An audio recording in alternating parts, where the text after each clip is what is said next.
Mantan Menteri Otoritas Palestina Yosef Salama, 68 tahun, meninggal dunia akibat serangan tentara Israel pada Minggu 31 Desember 2023. Selain pernah menjadi menteri, Salama juga menjabat sebagai khatib di Masjid Al-Aqsa, Yerusalem.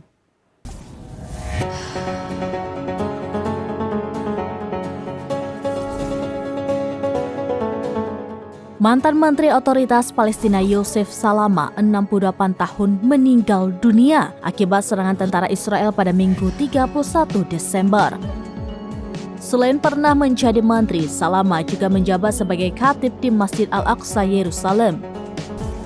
Kantor berita resmi Palestina Wafa membenarkan kabar meninggalnya Yosef Salama.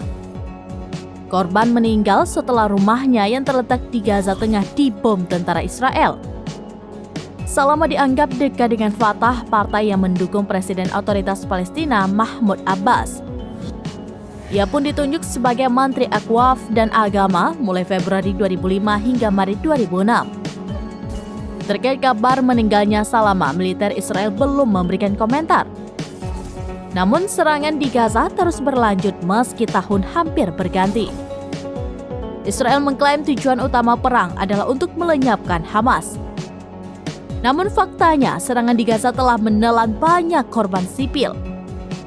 Menurut otoritas Palestina, jumlah kematian akibat serangan Israel mencapai 21.822 jiwa.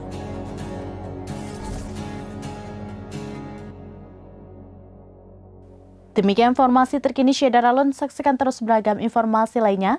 Jangan lupa like dan share seluruh akun serampinis.com.